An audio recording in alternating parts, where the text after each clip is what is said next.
नमस्कार दोस्तों। आज के इस वीडियो में हम सुपर इन्वेस्टर डॉली खन्ना के पोर्टफोलियो से एक और स्टॉक को एनालाइज करेंगे। कंपनी का नाम है शारदा क्रॉपकेम और शारदा क्रॉपकेम डॉली खन्ना की थर्ड लार्जेस्ट पोजीशन है। पिछले 10 सालों में शारदा क्रॉपकेम के रेवेन्यूज 19% के CAGR से ग्रो हुए हैं और पिछले 10 सालों में कोई भी ऐसा ईयर नहीं है जब कंपनी के रेवेन्यूज में कोई ड्रॉप आया हो। प्रॉफिट्स की बात करें तो कंपनी के नेट प्रॉफिट्स पिछले 10 सालों में 18% के CAGR से ग्रो हुए हैं और नेट प्रॉफिट्स के साथ भी सिमिलर स्टोरी है। पिछले 10 सालों में कंपनी के नेट प्रॉफिट्स में भी कभी कोई डिक्लाइन नहीं आया है। अब ऑपरेटिंग मार्जिन्स के बारे में बात करें तो कंपनी के ऑपरेटिंग मार्जिन्स यूजुअली 18 से 20% के रेंज में रहते हैं। अब ROCE को देखें तो कंपनी का ROCE भी लगभग 20 से 25% के रेंज में रहता है। इसके अलावा शारदा क्रॉपकेम एक डेब्ट फ्री कंपनी है, तो कंपनी के फाइनेंशियल्स तो बहुत ही सॉलिड है। कंपनी की एनालिसिस को स्टार्ट करने से पहले एक छोटा सा किस्सा सुनाता हूँ। अभी कुछ 6-7 महीने पहले मैंने शारदा क्रॉपकेम के बिजनेस को एनालाइज करना स्टार्ट किया था और उस टाइम पे मुझे स्टॉक्स को एनालाइज करने में लगभग 2 से 3 हफ्ते लग जाते थे। तो जब मैं इस कंपनी को एनालाइज कर रहा था, उस 2-3 हफ्ते के ड्यूरेशन में ही इस कंपनी के शेयर प्राइसेस 350 रुपये से बढ़ करके लगभग 700 रुपये के आसपास चले गए थे। तो टाइमिंग बहुत ही अनफॉर्चुनेट थी क्योंकि एक अच्छी खासी अपॉर्चुनिटी मिस हो गई। पर अगर आपने पीटर लिंच की one of the wall street पढ़ी होगी तो उसमें उन्होंने बताया है कि किसी भी कंपनी के स्टॉक प्राइसेस साल भर में ऑन एन एवरेज 50% ऊपर नीचे होते हैं। तो इस चीज़ को ध्यान में रखते हुए मैंने शारदा क्रॉपकेम को अपनी वॉच लिस्ट में ऐड कर लिया। और अभी कुछ हफ्तों पहले मैं अपनी वॉच लिस्ट के थ्रू स्क्रॉल कर रहा था तो मैंने देखा कि शारदा क्रॉपकेम के शेयर प्राइसेस वापस से गिर चुके हैं। पर क्योंकि पहले भी मैंने शारदा क्रॉपकेम को एनालाइज कर रखा था और इस 6-7 महीने के ड्यूरेशन में मैंने और भी बहुत सारी कंपनीज को एनालाइज कर लिया है, तो इस बार मुझे इस कंपनी को एनालाइज करने में 1-2 दिन से ज़्यादा टाइम नहीं लगा। तो इस पूरी कहानी का सारांश ये है कि हमें अच्छी कंपनीज को हर समय एनालाइज करते रहना चाहिए। जैसा कि चार्ली मंगर भी बताते हैं कि opportunity comes to prepared mind, तो उसी टाइप का कुछ एक्सपीरियंस ये मेरे साथ हुआ था। अगर आपके साथ भी कभी कुछ ऐसा हुआ हो तो कमेंट में हमारे साथ शेयर ज़रूर कीजिएगा। चलिए अब आगे बढ़ते हैं और शारदा क्रॉपकेम के बिजनेस को एनालाइज करते हैं। तो आज के इस वीडियो में हम टोटल 4 चीज़ों के बारे में बात करेंगे। सबसे पहले हम कंपनी के बिजनेस के बारे में बात करेंगे, फिर हम कंपनी के वैल्यूएशंस को देखेंगे, कंपनी के फाइनेंशियल्स के बारे में हमने वीडियो के स्टार्टिंग में ही बात करी, फिर हम ये डिस्कस करेंगे कि पिछले 1-1.5 महीनों से कंपनी के शेयर प्राइसेस में इतनी गिरावट क्यों आ रही है, और वीडियो के एंड में हम ये फिगर आउट करने की कोशिश करेंगे कि आने वाले सालों में ये कंपनी अपने शेयर होल्डर्स को किस तरह के रिटर्न्स जनरेट करके दे सकती है। तो आज की इस एनालिसिस को अच्छी तरह से समझने के लिए वीडियो को एंड तक ज़रूर देखिएगा। और अगर आप हमारे चैनल पर पहली बार आ रहे हैं तो चैनल को सब्सक्राइब ज़रूर कीजिएगा, जिससे कि फ्यूचर में आपको हमारे कंटेंट के अपडेट्स मिलते रहें। शारदा क्रॉपकेम के 2 बिजनेस सेगमेंट्स हैं। इनका पहला बिजनेस सेगमेंट है एग्रोकेमिकल्स का। एग्रोकेमिकल बिजनेस में 2 तरह की कंपनीज होती हैं। एक तो होती है इनोवेटर कंपनी और दूसरी होती है जेनरिक कंपनी। ये इनोवेटर कंपनी क्या करती है, कई साल के रिसर्च एंड डेवलपमेंट के बाद एक मॉलिक्यूल आइडेंटिफाई करती है जिसका इस्तेमाल किसी एग्रीकल्चरल टास्क के लिए किया जा सके। इस मॉलिक्यूल को एक्टिव इंग्रेडिएंट कहा जाता है।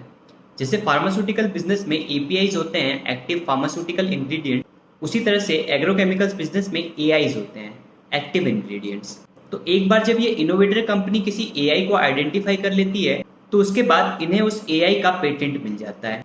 पेटेंट मिलने के बाद इस कंपनी को ये राइट मिल जाता है कि जब तक ये पेटेंट एक्सपायर नहीं हो जाता तब तक इस कंपनी के अलावा कोई भी दूसरी कंपनी इस मॉलिक्यूल को यूज़ नहीं कर सकती। और एक बार जब ये पेटेंट एक्सपायर हो जाता है तब जो दूसरे टाइप की कंपनीज होती हैं जिन्हें हम जेनरिक कंपनीज बोल रहे हैं, वो भी इस मॉलिक्यूल को मैन्युफैक्चर करके सेल करना स्टार्ट कर देती हैं। और जो शारदा क्रॉपकेम है वो एक जेनरिक कंपनी है। शारदा क्रॉपकेम ये कॉन्स्टेंटली आइडेंटिफाई करती रहती है कि कौन कौन से ऐसे मॉलिक्यूल्स हैं जिनका पेटेंट अभी एक्सपायर होने वाला है, और जैसे ही किसी मॉलिक्यूल का पेटेंट एक्सपायर होता है ये उस मॉलिक्यूल का रजिस्ट्रेशन प्रोसेस स्टार्ट कर देते हैं। और जैसे जैसे इनके रजिस्ट्रेशन अप्रूव होते जाते हैं ये उस मॉलिक्यूल का सेल्स और डिस्ट्रीब्यूशन भी स्टार्ट कर देते हैं। As of June 2022 this company has almost 2700 registrations for different molecules and around 1100 registrations are pending for approval। Agrochemical business में कंपनी पेस्टिसाइड, फंगीसाइड्स और इंसेक्टिसाइड्स बनाती है और कंपनी के टोटल रेवेन्यूज का 75% पार्ट इनके एग्रोकेमिकल्स बिजनेस से आता है। कंपनी का दूसरा बिजनेस सेगमेंट है नॉन एग्रोकेमिकल्स।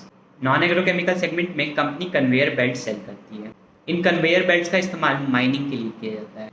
बेल्ट्स के अलावा कंपनी जनरल केमिकल्स, डाइज और डाई इंटरमीडिएट्स की भी मार्केटिंग एंड डिस्ट्रीब्यूशन करती है। कंपनी के टोटल रेवेन्यूज़ का 25% पार्ट इनके नॉन एग्रोकेमिकल्स बिजनेस से आता है। चलिए अब कंपनी के वैल्यूएशंस के बारे में बात करते हैं। शारदा क्रॉपकेम का ROCE बहुत अच्छा है। लगभग 20 से 25% का ROCE हर साल कंपनी रिपोर्ट करती है और पिछले कई सालों से कंपनी की अर्निंग्स 18-19% के रेट से ग्रो कर रही है और आने वाले कुछ सालों में भी हम 15 से 20% की अर्निंग्स ग्रोथ एक्सपेक्ट कर सकते हैं इस कंपनी से। अब फ्री कैश फ्लोज की बात करें तो कंपनी का फ्री कैश फ्लो कन्वर्जन इतना अच्छा नहीं है। In fact free cash flow conversion को मैं वीक ही कहूँगा। इनके कैश फ्लोज इतने वीक इसलिए हैं क्योंकि इनका डेब्टर्स डे बहुत हाई है। मतलब जो भी ये प्रोडक्ट सेल करते हैं अपने कस्टमर्स को, उसके लगभग 6 महीने बाद इन्हें पेमेंट्स मिलती है। इस वजह से इनका ट्रू अर्निंग पोटेंशियल इनके फ्री कैश फ्लोज में रिफ्लेक्ट नहीं हो पाता है। तो अगर इन सारी चीज़ों को हम कलेक्टिवली देखेंगे तो कंपनी का पी रेशियो लगभग 10 से 15 की रेंज में होना चाहिए।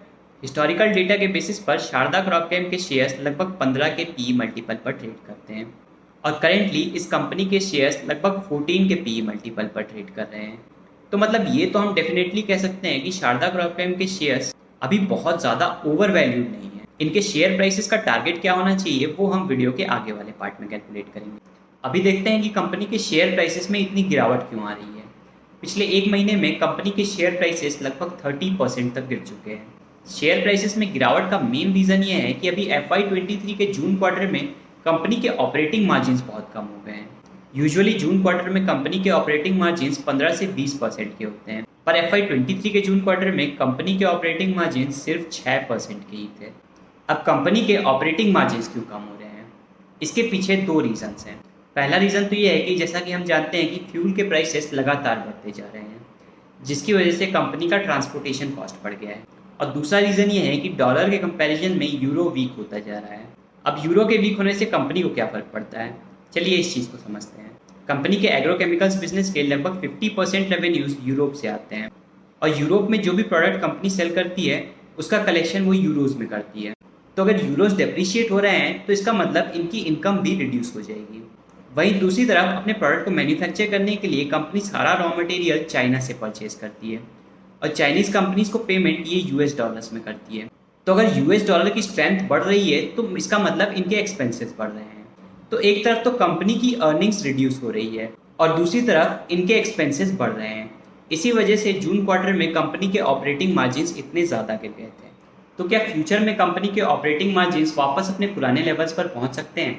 तो अगर आप कंपनी की पिछली कुछ कॉन्फ्रेंस कॉल्स पढ़ेंगे तो उसमें आप देखेंगे कि कंपनी का मैनेजमेंट ने कई बार बताया है कि अगर यूरोज डेप्रिशिएट होते हैं और डॉलर्स एप्रिशिएट होता है तो उसका कॉस्ट वो अपने कस्टमर्स को डेफिनेटली पास ऑन कर सकते हैं, पर इसमें थोड़ा सा टाइम लैग रहेगा। तो हम ये एक्सपेक्ट कर सकते हैं कि एटलीस्ट अगले 1-2 क्वार्टर्स तक कंपनी के ऑपरेटिंग मार्जिन्स थोड़े से प्रेशर में रहेंगे, पर चांसेस काफ़ी हाई हैं कि लॉन्ग रन में मतलब 1-2 साल में कंपनी के ऑपरेटिंग मार्जिन्स वापस से 15 से 20% की रेंज में पहुंच जाएं। चलिए अब शारदा क्रॉपकेम के शेयर प्राइसेस का टारगेट कैलकुलेट करते हैं। FY22 को बेस लेकर के चलें तो FY22 में कंपनी ने 350 करोड़ के नेट प्रॉफिट्स अर्न किए थे। कंपनी के मैनेजमेंट ने बताया है कि अगले 3-4 सालों तक उनका बिजनेस लगभग 15 से 20% के CAGR से ग्रो करेगा। तो अगर 15% का ग्रोथ रेट अज्यूम करके चलें तो FY24 में कंपनी के नेट प्रॉफिट्स लगभग 460 करोड़ के होने चाहिए और अगर FY24 में कंपनी का पी रेशियो हम 15 मान लें तो FY24 में कंपनी की मार्केट कैपिटलाइजेशन 6,900 करोड़ की होनी चाहिए और करेंटली कंपनी के लगभग 9 करोड़ शेयर्स मार्केट में आउटस्टैंडिंग हैं।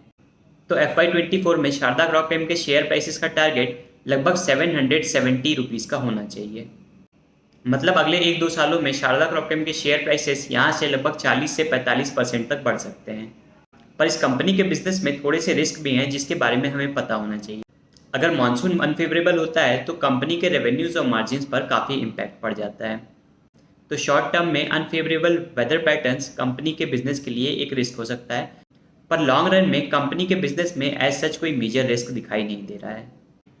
उम्मीद करता हूँ आपको आज का ये वीडियो पसंद आया होगा। अगर आपको ये वीडियो इन्फॉर्मेटिव लगा हो तो लाइक बटन को दबाना मत भूलिएगा।